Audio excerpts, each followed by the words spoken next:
कम हुआ है देखिए तो इसमें। हाँ सोनी कुमारी जी आपसे आग्रह है मंच पर चले आएंगे और बहुत बढ़िया नाचे लाएगी हमरे कर भाई बहन। ये तेरे नाचते रहो झूमते रहो, एक बार प्रेम से बोलिए शंकर भगवान की।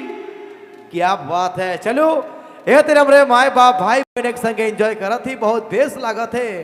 कहो ना मोय ऐसा जाके बैठो कि कोई कहे ना कोई उठ, और ऐसा बात बोलो कि कोई कहे ना कोई झूठ। बहुत सुंदर समय है, मंडा पूजा के यादगार पल बनाई कर बेरा है। हमरे कर बे चमरू महले जिनकर पूरा टीम बड़ा सुंदर संगीत से सजाए लागल है। महफिल में सबको झूमत थी और नाचा थी, बहुत बेस लागत है। सोनी कुमारी जी आप साथ देने के लिए मंच पर चले जाएंगे, एक गाना सुनाएंगे फिर युगल होगा।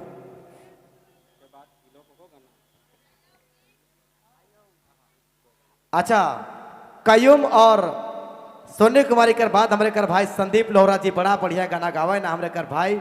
हम चाहो भी तैयार रहा इनकर बाद अपन खूबसूरत आवाज के साथ संदीप लोहरा जी तैयार रहा। फिलहाल आग्रह है मंच में आ जाओ सोनी कुमारी जी अपन खूबसूरत आवाज के साथ। देखो हमारे कर झारखंड राय जिया कर माटी किस्म किस्म का राग और रागनी है। डमका अंगना या धरतिया और भिनसरिया गोलवारी पावस मंगला फगुआ, बहुत तरह का राग और रागनी है। बिहान बिहान कर हमारा इस तरह का राग और रागनी वाला गीत गाविला। कल के जब तक संस्कृति और परंपरा नहीं बाची, कहो ना मोय जल लखे बिना दिल कर धड़कन कर आदमी जिंदा नहीं रह सकेला, वह लखे बिना मांदर कर थाप और ढोल और नगाड़ा कर बिना हमरे कर झारखंडी संस्कृति बाइच नहीं सकेला। शुरुआत करवाएं सोनी कुमारी जी। चलो दियो एक के साथ है।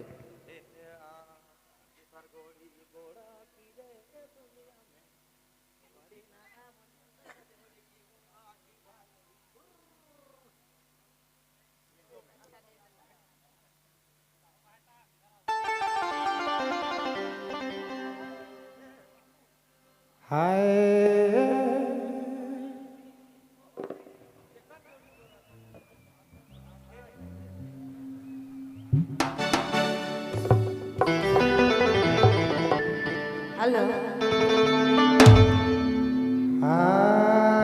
अरे दया चलू सब परम चले लायक ठेठ के पारी है।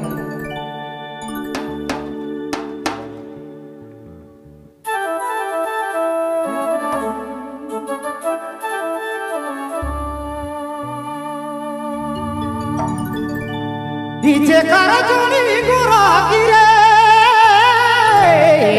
दादा,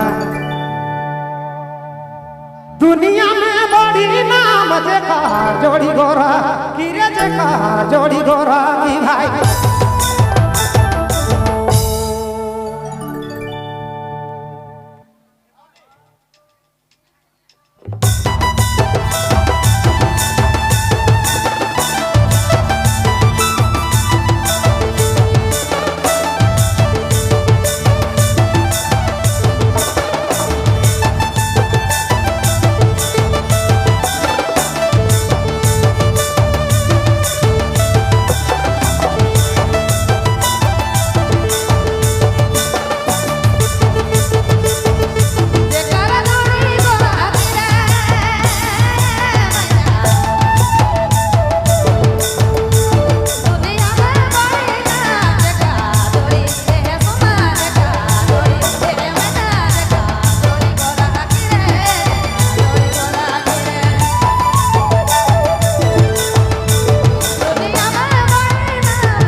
तरफ से देखिए धन्यवाद कर रहे होना है, 500 रुपये का पुरस्कार दी है भाई।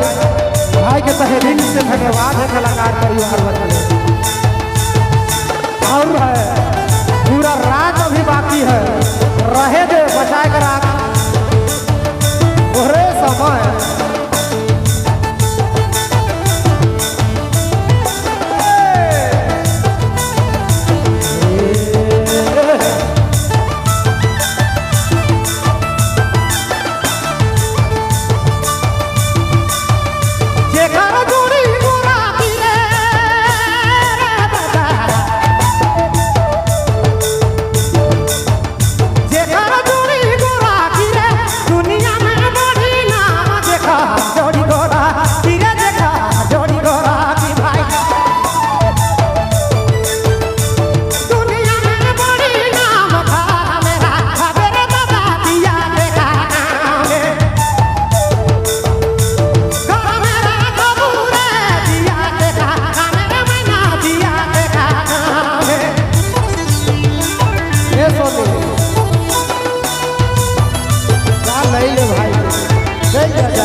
चला है तरी एगो और